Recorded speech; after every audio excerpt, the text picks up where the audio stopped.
C'est vendredi, début des vacances de la construction, des parties, des rassemblements entre amis. Profitons-en pour faire le point sur la circulation du coronavirus. Avec moi, le docteur Carl Weiss, microbiologiste, infectiologue à l'hôpital Juif de Montréal. Merci, docteur Weiss, d'être disponible ce soir. Le gouvernement du Québec qui lance une loterie pour convaincre les récalcitrants à se faire vacciner. Est-ce que c'est une bonne idée, à votre avis? Vous savez, moi j'aime ça quand on sort des sentiers battus. Je pense que les idées qui sont nouvelles et je dirais parfois un petit peu, on peut les caractériser en dehors des sentiers battus, comme je disais. Des fois, ça peut stimuler la vaccination. On a vu en France, par exemple, le fait d'avoir dit que la vaccination deviendrait obligatoire pour pouvoir accéder à de nombreuses choses pour les soignants. Soudainement, le nombre de gens qui se sont présentés dans les centres de vaccination a augmenté de façon importante. On a eu la même chose dans certaines provinces canadiennes. Il s'est passé un peu la même chose aux États-Unis sur certains aspects. Donc, c'est pas pour convaincre les convaincus, mais plutôt pour aller pousser les gens qui sont encore réticents, hésitants à aller se faire vacciner. Parce que plus on va avoir une proportion élevée de gens vaccinés, plus on va être capable de contrôler la COVID au Québec et de retourner à une vie normale dans un contexte où la COVID à l'échelle planétaire ne sera pas contrôlée avant longtemps parce qu'on voit que, je vous donne un exemple très simple, à date sur la planète, des gens pleinement vaccinés ayant reçu 2 doses, peu importe le vaccin, il y en a à peu près 650 millions. Ce n'est même pas 10% de la population de la planète. Mais et justement, j'en profite pour nous ou vous ramener chez nous. On a 82 de vaccinés à une dose et 50 ça a été confirmé au cours de la journée à 2 doses. Le rythme, pour ce qui est de chez nous, vous satisfait?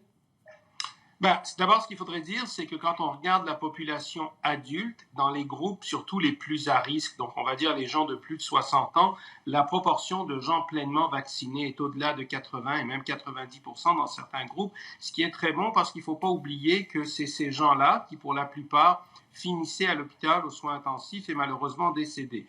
Donc là où on doit protéger les gens à risque, les gens, par exemple, qui ont des maladies sous-jacentes, les gens en dialyse, les gens qui ont eu des cancers, ces gens-là sont peut-être aussi ils répondent moins bien un petit peu au vaccin, mais ils sont quand même protégés. Donc, l'important, c'est de préserver l'intégralité de notre système hospitalier pour que celui-ci ne soit pas débordé, parce que on fait tout ça en quelque sorte pour éviter un débordement du système hospitalier.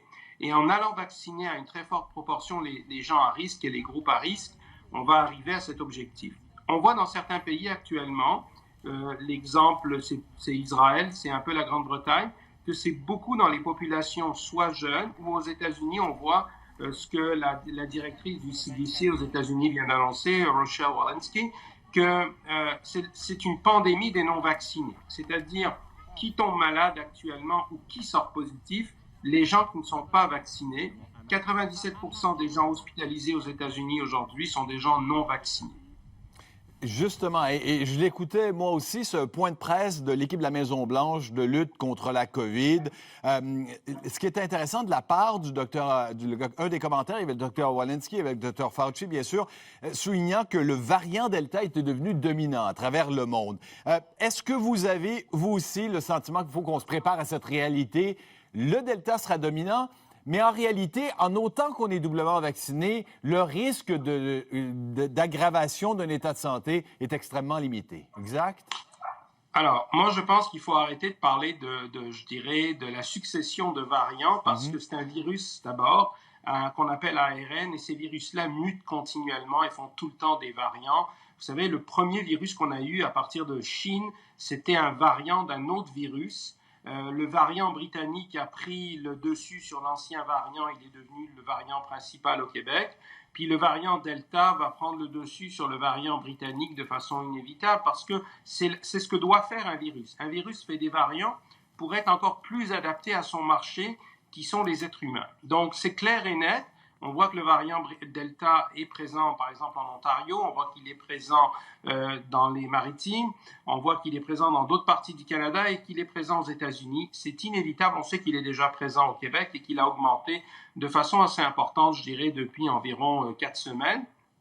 On s'en doute. Et ce qu'on sait, donc, c'est que le variant Delta va certainement devenir la souche prédominante au Québec, mais jusqu'à ce que vous ayez un autre variant, au oméga ou au epsilon, qui va prendre le dessus. Donc, l'histoire des variants, oui, c'est important, mais c'est à mon sens relativement secondaire, parce que ce qui est important, c'est la vaccination. plus on vaccine les gens, et plus on aura un contrôle sur notre pandémie.